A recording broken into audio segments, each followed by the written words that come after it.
Business studies में सबसे ज्यादा परेशान करने वाली चीज होती है केस स्टडीज। आज की इस वीडियो में मैं तुम्हें डिटेल में बताने वाली हूँ स्टेप बाय स्टेप कि केस स्टडीज को कैसे सोल्व करना होता है। तो ये कुछ पॉइंट्स हैं, कुछ स्टेप्स हैं जो तुम्हें फॉलो करने हैं केस स्टडीज के क्वेश्चन सोल्व करते टाइम।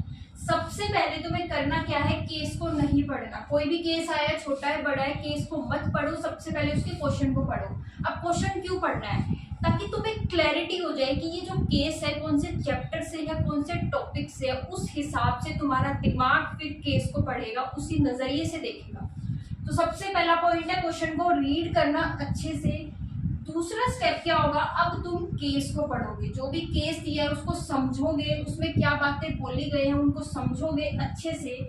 फिर साथ साथ कीवर्ड्स को हाईलाइट करना बहुत इंपॉर्टेंट है, जिनसे तुम्हें पता लगेगा कि इस केस का क्या आंसर हो सकता है। साथ साथ कीवर्ड्स को हाईलाइट करना मत भूलना। अब तुमने इतना काम कर लिया, अब तुम आंसर के बारे में सोचोगे कि अब मेरा आंसर क्या हो सकता है। अब इसके दो केस हैं।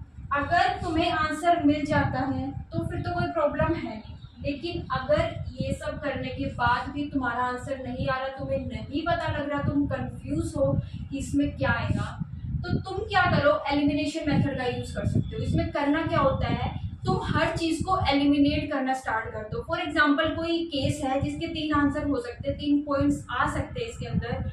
अब तुम्हें कंफ्यूजन है कि तीनों में से कौन सा आएगा, तुम रीजन ढूंढो कि ये आएगा तो क्यों आ सकता है और ये नहीं आएगा तो क्यों नहीं आ सकता है। इसको एलिमिनेट करो। कि for example principles of management का चैप्टर है, अब तुम्हें कंफ्यूजन है कि 3 प्रिंसिपल्स कोई भी इसमें आ सकते हैं, अब मुझे इसमें कंफ्यूजन हो रही है कौन सा आएगा।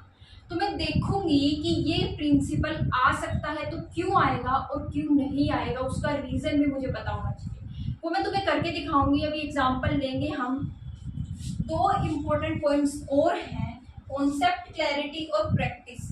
देखो, अगर तुम्हारे कॉन्सेप्ट्स क्लियर नहीं होंगे ना तो केस स्टडीज तुम सोल्व नहीं कर पाओगे, ये बात तो क्लियर है। बिजनेस स्टडीज में सबसे इम्पोर्टेंट कॉन्सेप्ट क्लैरिटी होती है, उससे ऊपर कुछ नहीं है। और साथ में प्रैक्टिस करना जरूरी है। जितने ज्यादा केस स्टडीज वाले क्वेश्चन प्रैक्टिस करोगे उतनी ज्यादा क्लैरिटी आएगी, उतना अच्छे से तुम इनको सोल्व कर पाओगे एग्जाम में।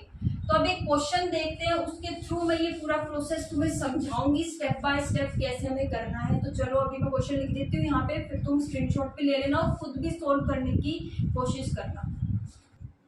ये केस लिखा है मैंने, इसको हम स्टेप बाय स्टेप सोल्व करते हैं। सबसे पहले मैंने तुम्हें कहा था कि केस नहीं पढ़ना है, हम क्वेश्चन पढ़ेंगे। तो identify the leadership style adopted by mister A. Second part है, with the help of a diagram explain the other 2 leadership style based on the use of authority. अब हमें क्वेश्चन पढ़ के ये तो क्लियर हो रहा है कि डायरेक्टिंग चैप्टर से ये केस है और लीडरशिप वाला जो टॉपिक है उसमें 3 स्टाइल्स थे, उनमें से हमें एक स्टाइल बताना है और बाकी जो बच गए उनको एक्सप्लेन करना है डायग्राम बना के। अब केस पढ़ते हैं। Mr. A is the CEO of ABC Enterprise, one of the world's most successful companies. He chooses highly motivated managers who can perform their tasks creatively without his help. He allows the group members to work on their tasks and resolve issues themselves. He intervenes but only when needed to correct an unfavorable situation. He does not use power unless it is absolutely essential. He even allows mistakes to happen for his people to learn from them. He supports and supplies them required information to complete the assigned task. अब case हमने पढ़ लिया, हमें समझ आ गया इसमें क्या है। अब मैंने कुछ कीवर्ड्स हैं जो हाईलाइट करे हैं, इनको देख के मुझे पता लग रहा है कि इसका आंसर लेसेस फेयर जो लीडरशिप स्टाइल है वो। अब अगर तुम्हारे कॉन्सेप्ट क्लियर है ना तो तुम्हें पढ़ते ही पता लग जाएगा। इस लाइन से भी without his help issues themselves, और इस लाइन से भी use power unless it is absolutely essential. ये जो लाइन है ये एज इट इज एनसीईआरटी की लाइन कॉपी पेस्ट की हुई है और ये सीबीएसई के पेपर की किसी साल की केस स्टडी है। अब बात करते हैं, ठीक है, अब कॉन्सेप्ट क्लियर है, हमें पता लग गया। लेकिन अगर इन केस हमें पता ना लगे कि कौन सा स्टाइल यहाँ है, फिर हम स्टार्ट कर देंगे एलिमिनेट करना। फॉर एग्जाम्पल मुझे नहीं पता लगता, मैंने ये पढ़ा हुआ था, मैंने जो है हाईलाइट कर लिया कि ये बातें मैंने कहीं ना कहीं पढ़ी थी, तीनों स्टाइल में से एक स्टाइल में मैंने ये बातें पढ़ी थी, लेकिन अब मुझे नहीं याद कि मैंने कहाँ पढ़ी थी, मुझे समझ नहीं आ रहा, मैं कंफ्यूज हूँ कौन सा स्टाइल यहाँ लगेगा। तो स्टार्ट करते हैं। सबसे पहले 3 स्टाइल थे, अपने दिमाग में ये बात तुम्हारी क्लियर होनी चाहिए। सोच लो कि हमारे 3 लीडरशिप स्टाइल हैं, ऑटोक्रेटिक, डेमोक्रेटिक और लेसेस फेयर। अब सबसे पहले हम देखते हैं क्या ऑटोक्रेटिक यहाँ लग सकता है? नहीं लग सकता। क्यों? इसका रीजन तुम्हें पता होना चाहिए।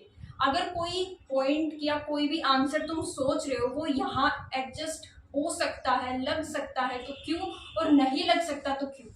ऑटोक्रेटिक क्यों नहीं लग सकता? क्योंकि देखो, तुम खुद देखो, यहाँ कह रहा है he intervenes but only when needed to correct an unfavourable situation.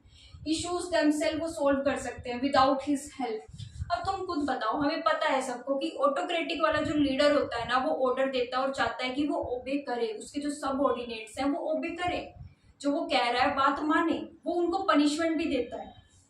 तो यहाँ तो ऐसा कुछ नहीं लिखा हुआ, ऑटोक्रेटिक तो होगा नहीं। अब बात करते हैं डेमोक्रेटिक और लेसेस फेयर में कंफ्यूजन है कि कौन सा होगा।